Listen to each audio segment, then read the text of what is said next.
Greetings from the apocalypse. Today I thought we'd talk a little bit about how files work. Files are one of those basic tools that people sort of take for granted, but you know, there's some things to know. So here they are. The file that I'm going to be using is the Cut to Val Titan file, the large half round.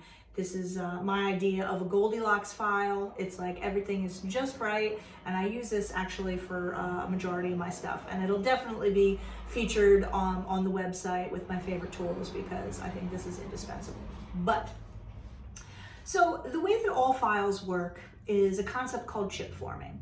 They have rows of little teeth on here. If you look really close, you can see them. And definitely, if you run your finger along it, you can feel them. They kind of go along in a little row like this, you know what I mean? Little rows of teeth. So the size of the teeth, that depends how big of a chunk, how big of a nibble, basically, it takes out of your metal. And that's how coarse or how fine it is.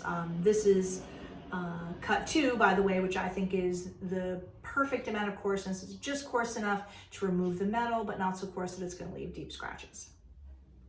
But there's a lot of sort of myths out there about how files work and how you should work with them. So here's the down and dirty. Files only cut on the forward stroke. So in other words, when you're going forward like this, they're going to cut, they're going to take metal out.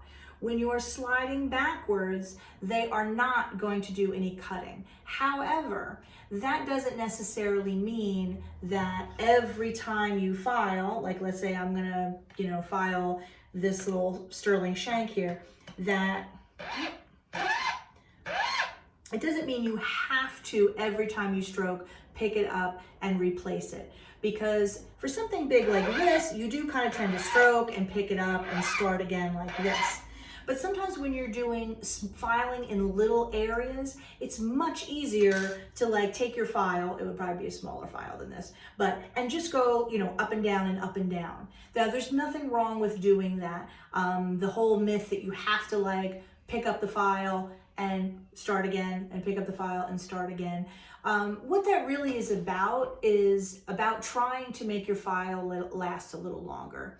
Now, yes, although it's true that your file probably will last a little bit longer if you never rub it back and forth.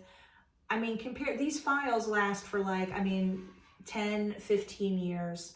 And I don't think it's worth it making your life really difficult because that's what a tool is supposed to do. It's supposed to make your life easier. It's supposed to do the work for you. So in my opinion, do not worry about picking it up and placing it again each time. Although it will only cut on the forward stroke, you're not going to really be hurting anything by going back and forth because sometimes some setups you kind of have to. You know what I mean? Like picking it up and placing it again and placing it again is much more inconvenient and uncomfortable. And remember, if you're uncomfortable and you're not in your flow, nothing really good can come of that.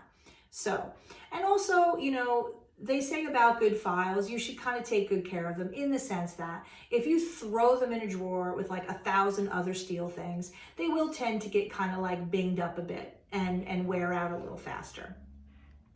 I usually just have mine sort of over to the side. You can hang yours up if you want. There's nothing wrong with leaving it out on your bench, which is what I usually do. You just want to try not to just like throw it in a drawer with a million things and like shake it up all the time.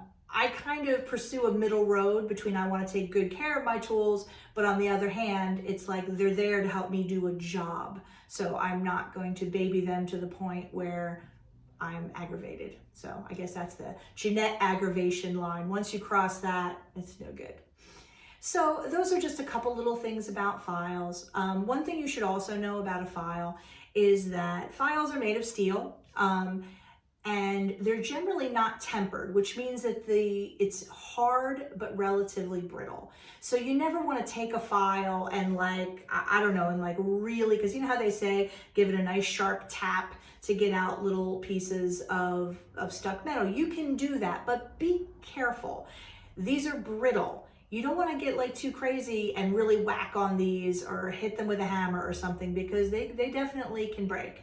So treat them with a reasonable amount of caution. For those of you maybe who don't know what tempering is, when you're dealing with steel, you can treat it so that it's very, very hard, but then also soften it a little bit so that it has a little more like bounce, a little more resiliency to breaking, which is important. So different tools usually have different levels of tempering for whatever your mission is. Like these are not meant to be hammered on or anything like that, so they leave them nice and hard. So just keep that in mind.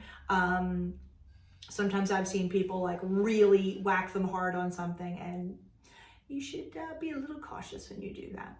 So take reasonable care of your file and it will take care of you, but don't obsess about it too much. That's the thought for the day.